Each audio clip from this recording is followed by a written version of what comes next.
Hello दोस्तों, कैसे हो आप लोग। मैं आशा करता हूं कि आप लोग बहुत अच्छे होंगे। तो चलिए, जैसा कि हम लोग पिछले वीडियो में आपका 1 से लेकर 35 तक ऑब्जेक्टिव क्वेश्चन किए हम लोग। क्लास 9 का साइंस का जो था, क्लास 9 का विज्ञान का पहला चैप्टर जो था आपका हमारे आसपास के पदार्थ, उसके हम लोग 35 क्वेश्चन कर चुके हैं। जो भी पहला वीडियो नहीं देखे हैं वो लोग पहला वीडियो देख लें, पार्ट 1। ये हमारा पार्ट 2 है। 35 से आगे के क्वेश्चन अब हम लोग सॉल्व करेंगे। ये सारे क्वेश्चन देख के जाना है। कल आप लोग का 7 जुलाई को रेल का एग्ज़ाम होने वाला है, उसमें इससे बाहर से आपका क्वेश्चन नहीं पूछेगा। तो चलिए हम लोग शुरू करते हैं। इससे पहले वाले वीडियो में हमने आपसे एक क्वेश्चन पूछा था, क्वेश्चन नंबर 35 का आंसर। तो क्वेश्चन नंबर 35 का आंसर क्या होगा कि 300 केल्विन कितने डिग्री सेल्सियस के बराबर होता है। तो हम लोग इसमें क्या करेंगे, 300 केल्विन को हम लोग यहाँ पर माइनस कर देंगे 273 से, तो हमारा आ जाएगा ये 27 डिग्री सेंटीग्रेड। तो इसका सही उत्तर होगा ये 27 डिग्री सेंटीग्रेड। चलिए आगे अगला क्वेश्चन की ओर बढ़ते हैं हम लोग। तो हमारा अगला क्वेश्चन है क्वेश्चन नंबर 36। क्वेश्चन नंबर 36 में क्या पूछ रहा है कि क्वथनांक से कम तापमान पर द्रव के वाष्प में परिवर्तन होने की क्रिया क्या कहलाती है। तो इसका सही उत्तर होगा आपका बाष्पीकरण। तो इसका सही उत्तर आपका यहाँ पर आंसर देना है। इसका सही उत्तर क्या है आपका, सी नंबर होगा, बाष्पीकरण। चलिए अगले क्वेश्चन की ओर बढ़ते हैं। Question number 37। क्वेश्चन नंबर 37 में आपका क्या पूछ रहा है कि बाष्पीकरण को कौन से कारक प्रभावित करते हैं। तो आप बाष्पीकरण कौन से कारक प्रभावित करते हैं ये आपको बताना है। तो इसका सही उत्तर है, चलिए देखते हैं क्या है। बाष्पीकरण को तापमान, आपका आर्द्रता और वायु की गति, ये तीनों ही प्रभावित करते हैं। तो इसका सही उत्तर होगा इनमें से सभी। ठीक है, चलिए नेक्स्ट क्वेश्चन की ओर हम लोग। Question number 38। आर्द्रता बढ़ाने पर बाष्पीकरण की दर में क्या परिवर्तन होगा। ऑप्शन ए है बढ़ेगी, ऑप्शन बी घटेगी, ऑप्शन सी अपरिवर्तित रहेगी, या ऑप्शन डी इनमें से सभी। तो इसका सही उत्तर होगा आपका घटेगी। ठीक है, चलिए अगले क्वेश्चन। तो देखिए क्वेश्चन नंबर 39 क्या कह रहा है, सतही क्षेत्रफल बढ़ने पर बाष्पीकरण की दर पर क्या प्रभाव पड़ता है। तो जैसे जैसे सतही क्षेत्रफल बढ़ेगा तो आपका बाष्पीकरण क्या होगा। इसका सही उत्तर होगा आपका बढ़ेगा। बाष्पीकरण के जैसे जैसे आपका क्षेत्रफल जितना ज़्यादा होता है, बाष्पीकरण उतना बढ़ता है। जैसे कि आपका कोई आप पानी रखें गिलास में और एक थाली में रखें, तो दोनों में से जल्दी कौन सा आपका बाष्पीकृत होगा। तो थाली वाला पानी जो है उसका क्षेत्रफल ज़्यादा है, इसीलिए थाली वाला पानी जल्दी बाष्पीकृत होगा। चलिए अब अगले क्वेश्चन की ओर बढ़ते हैं हम लोग। Question number 40। दाब के बढ़ने और तापमान के घटने पर पदार्थ की अवस्था में क्या परिवर्तन होता है। दाब के बढ़ने पर और तापमान के घटने पर पदार्थ की अवस्था में क्या परिवर्तन होता है। तो देखिए, दाब अगर हम लोग बढ़ाएंगे और तापमान को घटाएंगे तो उसके कण नज़दीक नज़दीक आ जाएंगे, तो ये गैस से द्रव में बदल जाएंगे। ऑप्शन नंबर आपका डी हो जाएगा। तो चलिए अब अगले क्वेश्चन की ओर। 41। 250 डिग्री सेंटीग्रेड तापमान पर जल की भौतिक अवस्था क्या होगी। तो जैसे कि हम लोग जानते हैं कि जल का क्वथनांक होता है 100 डिग्री सेंटीग्रेड, तो 100 डिग्री सेंटीग्रेड पे वो जलवाष्प में बदल जाता है। तो 250 डिग्री सेंटीग्रेड में कितनी होगी, कौन सी अवस्था में होगी, ये गैसीय अवस्था में होगी। अगला क्वेश्चन की ओर बढ़ते हैं हम लोग। अगला क्वेश्चन क्या है, क्वेश्चन नंबर 42। गर्मियों में हमें किस प्रकार के कपड़े पहनने चाहिए। तो गर्मियों में हम कैसा कपड़ा पहनते हैं, सूती कपड़ा। तो अगले क्वेश्चन नंबर 43 में क्या पूछ रहा है। क्वेश्चन नंबर 43 है, आधुनिक वैज्ञानिकों ने पदार्थों की कितनी अवस्थाओं की बात की है। तो हम लोग जैसे जानते हैं कि आधुनिक वैज्ञानिकों ने पदार्थों की 5 अवस्था के बारे में बात की है। ठोस, द्रव और गैस के बारे में हम लोग पढ़ चुके हैं। इसके बाद भी और 2 अवस्थाएं होती हैं, उनमें से एक प्लाज्मा है। तो चलिए अब नेक्स्ट क्वेश्चन की ओर बढ़ते हैं। Question number 44। निम्नलिखित में से पदार्थ की किस अवस्था के कारण ही सूर्य और तारों में चमक होती है। तो पदार्थ के किस अवस्था के कारण सूर्य और तारों में चमक होती है। क्वेश्चन नंबर 44 का आंसर क्या होगा बताइए, ठोस, द्रव, गैस या प्लाज्मा। इसका सही उत्तर होगा प्लाज्मा, ऑप्शन नंबर डी। अगले क्वेश्चन की ओर हम लोग बढ़ते हैं। अगला क्वेश्चन क्या है, पदार्थ की 5वीं अवस्था क्या है। ठोस, द्रव, गैस या प्लाज्मा। पदार्थ की 5वीं अवस्था क्या है, प्लाज्मा। चलिए अगले क्वेश्चन की ओर बढ़ते हैं। Question number 46। गैस का द्रव में परिवर्तन क्या कहलाता है। गैस अगर द्रव में परिवर्तित हो जाता है तो उससे हम लोग क्या कहते हैं, बाष्पीकरण, संघनन, जमना या ऊर्ध्वपातन। तो इसका सही उत्तर होगा हमारा संघनन।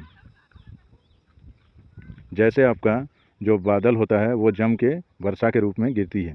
चलिए अगला क्वेश्चन देखते हैं हम लोग। गैस का विसरण का एक उदाहरण है। तो गैस का विसरण का क्या उदाहरण है, यहाँ देखिए, इत्र के सुगंध का हवा में फैलना, स्याही का पानी में फैलना, कॉपर सल्फेट की क्रिस्टल को पानी में डालना, या इनमें से कोई नहीं।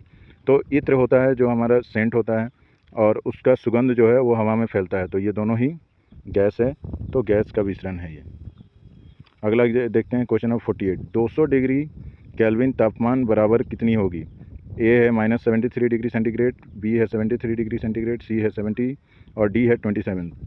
तो इसका सही उत्तर क्या हो जाएगा? इसको हमें क्या करना है, जैसे कि आपको पता है जो केल्विन में दिए रहता है उसको हम लोग माइनस करते हैं 273 से।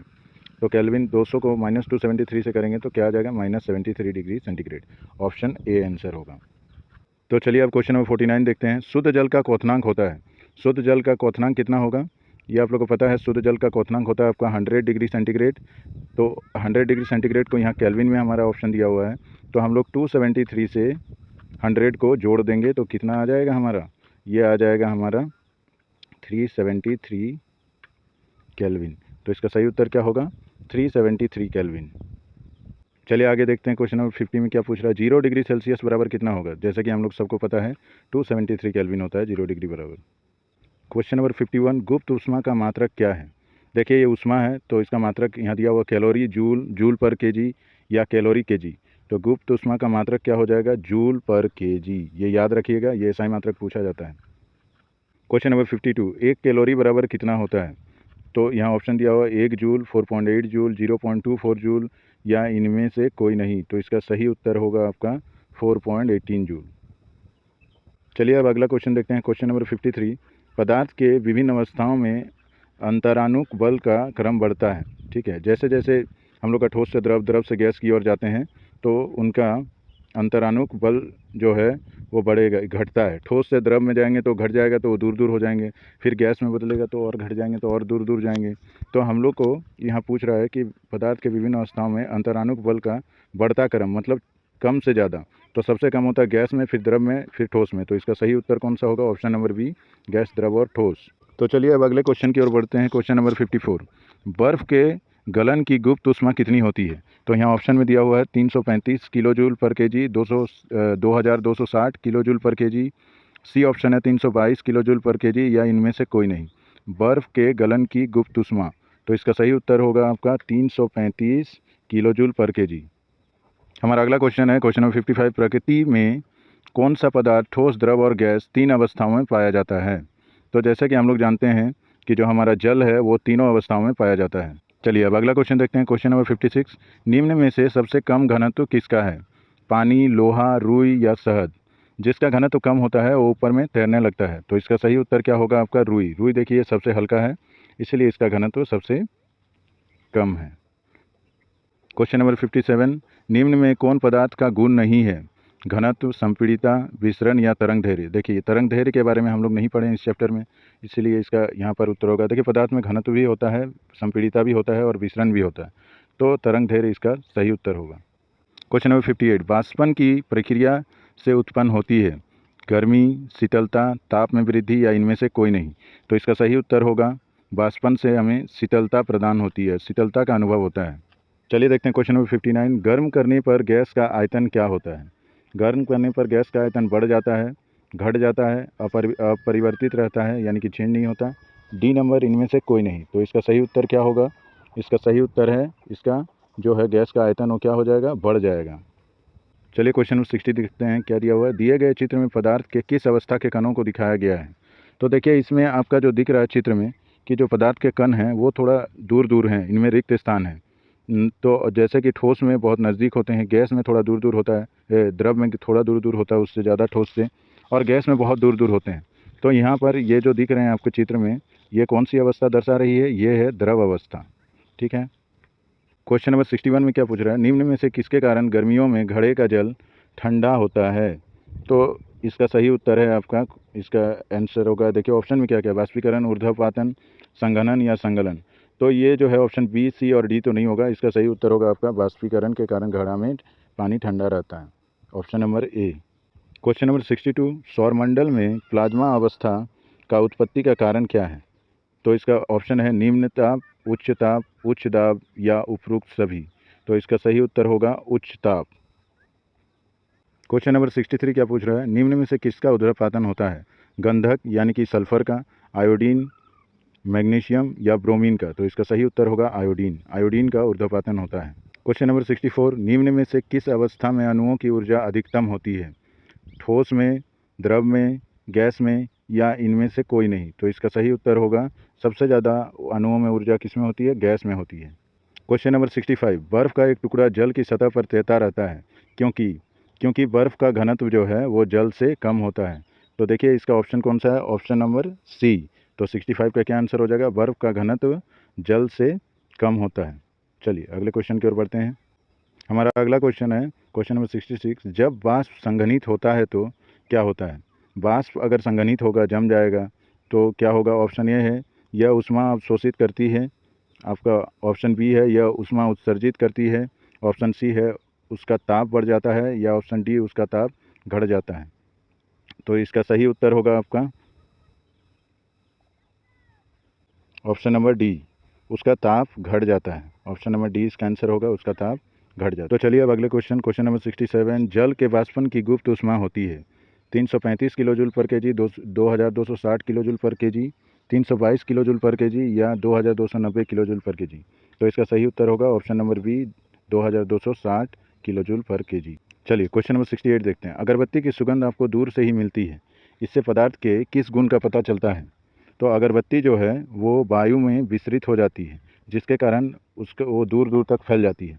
तो इसका सही उत्तर क्या हो जाएगा, पदार्थ के कण बहुत छोटे होते हैं, पदार्थ के कणों के बीच रिक्त स्थान होता है, पदार्थ के कण एक दूसरे से आकर्षित करते हैं, या पदार्थ के कण निरंतर गति करते रहते हैं।